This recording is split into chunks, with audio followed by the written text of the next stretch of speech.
Hi friends, எல்லாரும் எப்படி இருக்கீங்க? நல்லா இருப்பீங்கன்னு நினைக்கிறேன். இன்னைக்கு நம்ம கொஞ்சம் வெளியே போகிறோம். அதாவது ரொம்ப நாள் நீங்கள் எல்லாரும் கேட்டுட்டு இருக்க ஒரு அப்டேட் தான் இன்னைக்கு கொடுக்க போகிறேன். என்ன கொடுக்க போகிறேன், என்ன எதுன்றத வாங்க வீடியோக்குள்ளே போய் பார்க்கலாம். என்னவா இருக்கும் என்ன அப்படின்னா, இன்னைக்கு சரி வீட்டில் கொஞ்ச நேரம் உட்காந்துட்டே இருந்தேனா, சரி ரொம்ப நாளாக ஒரு ஜீவன் ஹாஸ்பிட்டல்லையே தஞ்சம் அடைஞ்சிருக்கே, அதாவது என்னோட அம்மாவை தான் சொல்கிறேன். சரி தஞ்சம் அடைஞ்சிருக்கேன். எப்போவுமே நாங்கள் பார்த்தீங்கன்னா ஃபஸ்ட்லாம் பார்த்தீங்கன்னா அம்மா கூட தான் டைம் ஸ்பெண்ட் பண்ணுவேன். அம்மா கூட தான் எந்த நேரம் ஏதாவது எங்கேயாச்சும் சின்னதாக வாங்க போகணுன்னா கூட அம்மா கூட தான் போவேன். பட் இப்போ பார்த்தீங்கன்னா ஏதோ வீட்டில் ஒரு சின்ன சின்ன வேலைகள்லாம் வந்து ரொம்ப பெரிய வேலையாக இழுத்துட்டு இருக்கா. அதெல்லாம் அம்மா தான் முன்னாடி நின்று பார்த்துப்பாங்க. ஸோ அப்போ தெரியல அம்மாவோட ஸ்பேஸ் எதுன்ட்டு. இப்போ சின்ன சின்ன வேலைகள் வீட்டில் அப்படியே எக்ஸ்ட்ராவாக போயிட்டே இருக்கும் போது தான் தெரியுது அம்மாவோட அருமை. ஏன்னா அந்தந்த இடத்துல வந்து டக்குன்னு வந்து நிற்பாங்க. இதை எடுத்து செய், அதை எடுத்து செய், இதை பண்ணு, போ, வா, அது இது நீ ஏதாச்சும் ஒன்று. எங்கள் அம்மாவுக்கு நான் வச்சுருக்க பேர் ஆல் இண்டியா ரேடியோ அப்படின்னு வச்சுருக்கேன். ஏன்னா காலையில் அந்த சுப்ரபாதம் ஆரம்பித்தாங்கன்னா நைட் தூங்குற வரைக்கும் சரி, எங்கள் அம்மா என்னை திட்டிகிட்டே இருக்க சொன்னால் தாராளமாக திட்டிக்கிட்டே இருப்பாங்க. அப்படி ஒரு குட் மதர் தான் என் மதர். அது நல்லதுக்கும் பாதி இருக்கும், கெட்டதுக்கும் பாதி இருக்கும், கழுவி ஊற்றுறதுக்கும் நிறையா இருக்கும். ஸோ ஒரு சிலரோட அம்மாலாம் இப்படி தான் இருப்பீங்க. பட் அதில் அன்பு தான் ஜாஸ்தியாக இருக்கும். பட் அது எப்போ புரியும்னா நைட்டு கட்டி பிடிச்சி தூங்குவாங்க பார்த்தீங்களா, அப்போ தான் புரியும். சரி ரொம்ப நாளாக அவங்க ஹாஸ்பிட்டலில் இருக்காங்களே, இருங்க ரொம்ப நேரமாக கை பிடிச்சிட்டு இருக்கேன்னா கை வலிக்குது. கேமரா ஒரு இடத்துல ஃபிக்ஸ் பண்ணிவிட்டு உங்ககிட்ட நான் பேசுகிறேன். எப்படியோ ஒரு இடத்துல ஃபிக்ஸ் பண்ணிட்டேன், ஃபிக்ஸ் பண்ணல நிறுத்திட்டேன். கை வலி தாங்க முடியல இப்படி வச்சு பேசுறது. ஏன்னா இப்போதான் புதுசு இல்லை, அப்படித்தான் இருக்கும். அது மட்டும் இல்லை, சரி அம்மா வந்து ஹாஸ்பிட்டலே இருக்காங்களா, சரி அவங்கள கொஞ்சம் வெளியே கூப்பிட்டு போகலாம். கொஞ்சம்னா எங்கே ரொம்ப நேரம்லாம் கூப்பிட்டு போக முடியாதுங்க. ஏன்னா அப்பா கூட கண்டிப்பாக அம்மா இருந்தே ஆகணும். ஏன்னா அப்படி ஒரு சூழ்நிலையில் நாங்கள் இருக்கோம். ஸோ அம்மா இல்லைன்னா அப்பா இல்லை, இப்போ அப்பா இல்லைன்னா அம்மா கிடையாதுன்ற மாதிரி ஆகிப்போச்சு. அப்புறம் அப்பா பற்றின அப்டேட் கேட்டிருந்தீங்க. என்ன அப்படின்னா, அப்பாவுக்கு வந்து கால் வந்து சதை வந்து வளர்ந்துருச்சு. ஸோ அந்த சதையை பார்த்தீங்கன்னா க்ளோஸ் பண்ணுறதுக்காக இப்போ டேட் கொடுக்கறதா சொல்லியிருக்காங்க.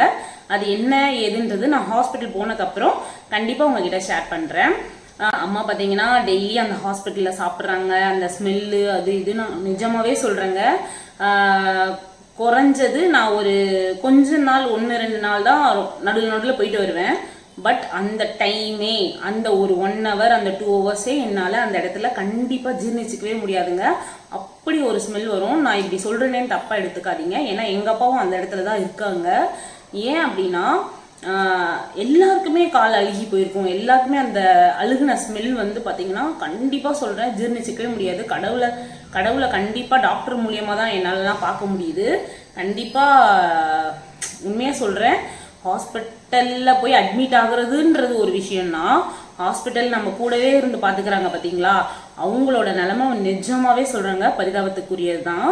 ரொம்பவே கஷ்டமாக இருக்கும். ஏன்னா கொஞ்ச நேரம் நம்மளால் ஹாஸ்பிட்டலில் இருக்க முடியும். அதுக்கு மீறி பார்த்தீங்கன்னா உண்மையாகவே நரக வேதனைங்க ஹாஸ்பிட்டலில் பார்த்துக்கிறவங்களோட வேலை. ஸோ அம்மாவுக்கு இப்போ கூட கொஞ்சம் அப்பா கூட போயிட்டு அப்பாவுக்கு தேவையான ஜூஸ், அது தேவையான ஐட்டங்கள்லாம் வாங்கி எடுத்துகிட்டு போய் அப்பாவுக்கு கொடுத்துட்டு, அப்பாவுக்கு என்ன வேணுன்றதை கேட்டு வாங்கி கொடுத்துட்டு அப்படியே அம்மாவை கொஞ்சம் வெளியே கூப்பிட்டு போகலான் இருக்கேன். இது அம்மாவுக்கு நான் கொடுக்குற சர்ப்ரைஸ். வாங்க அப்படியே கண்டினியூ பண்ணிக்கிட்டே போவோம், என்ன நடக்குதுன்னு பார்க்கலாம். புல்லட் எடுத்து கிளம்பிடுவோமேன்னு கிளம்பலான்னு பார்த்தா நேத்தெல்லாம் குளிர்னு குளிர்ச்சு. இன்னைக்கு பார்த்தா உச்சி வெயில் பொழக்குது. ஆனாலும் சென்னைக்கு கொஞ்சம் வெயில் தேவைதான். ஓகே தான், வாங்க போகலாம்.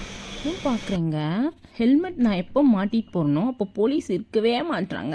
ஹெல்மெட் எப்போ மாட்டிட்டு போலையோ கண்டிப்பாக நிற்கிறாங்க. நான் இப்போ ஹெல்மெட் போட்டு தாங்க இருக்கேன். ஒரு இடத்துல கூட போலீஸ் நிற்கவே இல்லைங்க. அது மட்டும் இல்லை, சரி அப்பாவுக்கு தேவையான ஜூஸ் எல்லாம் வாங்கிட்டு சரி போகலாம் அப்படி சொல்லிட்டு கிளம்பியாச்சுங்க. இன்னிலேருந்து பார்த்தீங்கன்னா அப்பா ஹாஸ்பிட்டலுக்கு வந்து கரெக்டாக 4 monthுங்க. 4th month ஸ்டார்ட் ஆகுது. அம்மாவை டக்குன்னு கூப்பிட்டு போயிட்டேன். ஏன்னா மணி 12:30 ஆகிடுச்சா. வாங்க சும்மா பக்கத்தில் போகலான்னு எங்கேன்னு கேட்டுக்கிட்டே இருந்தாங்க. வாங்கம்மா அப்படி சொல்லிட்டு கூட்டிகிட்டு போனேன். கூப்பிட்டு போனதுக்கப்புறம் ஹோட்டல் கூப்பிட்டு போனதுக்கப்புறம் தான் சொல்கிறாங்க நான் வரல அப்படின்னாங்க. அதெல்லாம் தெரியாது வாங்க அப்படி சொல்லிட்டு கூப்பிட்டு போனேன். ஆனால் அம்மா ஒழுங்காகவே சாப்பிட்லங்க, என்னன்னு தெரியல. ஏன்னா அப்பாவுக்கு வாங்கிட்டு போகணும், அதை வாங்கிட்டு போகணும், இது வாங்கிட்டு போகணும்னு சொன்னாங்க. அப்பா முட்டை கேட்டுட்டாராம். அதனால ரோடு கடையில் பார்த்து வாங்கிட்டாங்க. வேற என்ன, இவங்க தாங்க எங்கள் அப்பா. அவங்க எல்லாருக்கும் தெரிஞ்ச தெரிஞ்சிருக்கும். இன்ட்ரடக்ஷனே தேவையில்லை. அப்பா எப்படி இருக்காங்கன்னு கேட்டவங்களுக்கான பதில், அப்பா நல்லா இருக்காங்க. ஃபஸ்ட்லாம் எழுந்து உட்கார மாட்டாங்க, இப்போ பரவாயில்ல. முன்னைக்கு விட இப்போ எவ்வளோ பரவாயில்ல, அப்பா எழுந்து உட்கார மாதிரி இருக்காங்க. அது மட்டும் இல்லைங்க, எப்படா ஹாஸ்பிட்டல்லேருந்து வெளியே வருவோம், வீட்டுக்கு வருவோன்ற அந்த இதை தோணவே வச்சுட்டாங்கங்க இந்த ஹாஸ்பிட்டலு. ஹாஸ்பிட்டல்லேருந்து வீட்டில் கூப்பிட்டு வந்தாலும் ரொம்ப கஷ்டமாக தான் இருக்கும். அதுக்கு ஹாஸ்பிட்டலே பரவாயில்லன்ற அளவுக்கு இருக்குது. அது மட்டும் இல்லைங்க, ஹாஸ்பிட்டல் லைஃப்ன்றது ஒன்றும் ஈஸியான விஷயம்லாம் கிடையாதுங்க. அது அம்மா வந்து டேட் வாங்கிறதுக்காக போயிருந்தாங்க பக்கத்தில். ஏன்னா டேட் கொடுத்தாதான் அந்த கால் சதை மூடினக்கப்புறம் தாங்க கூட்டிகிட்டு வர முடியும் அப்பாவை.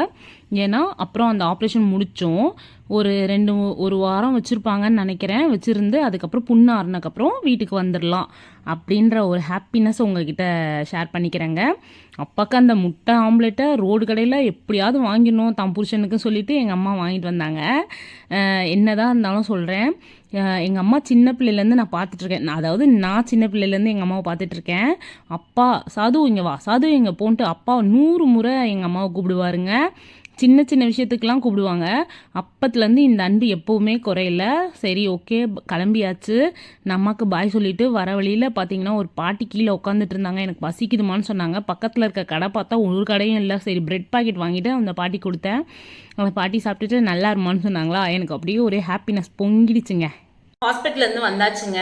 வந்துட்டு வர வழியில் அந்த பாட்டிக்கு பிரெட் வாங்கினேன்ல, அப்படியே எனக்கும் சேர்த்து பன்னு வாங்கிட்டு வந்து வீட்டில் கடகடன்னு வந்து காஃபி தொட்டு சாப்பிட்டுட்டேங்க. பசி அப்போதாங்க அப்படியே அமைதியாச்சு. ஏன்னா அங்கே யாருமே ஹோட்டலில் ஒழுங்காக சாப்பிடல, என்னன்னு தெரியல, சாப்பிட பிடிக்கல, அதனால சாப்பிடல.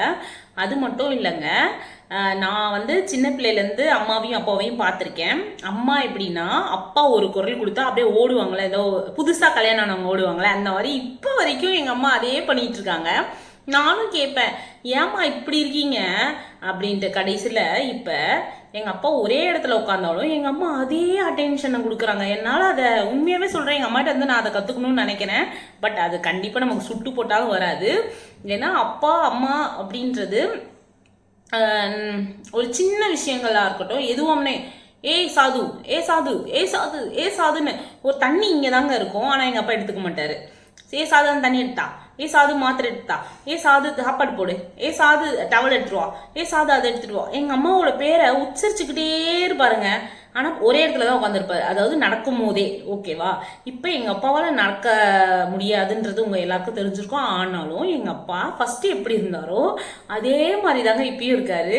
ஏய் சாது, ஏய் சாது, ஏய் சாது அப்படின்னு நான் போய் கொஞ்ச நேரத்துலேயே அவங்களோட என்ன சொல்கிறது, என்னதான் இருந்தாலும் அவங்களுக்குள்ள ஒரு சின்ன லவ்ன்றது இப்போ வரைக்கும் அப்படியே இருக்குது.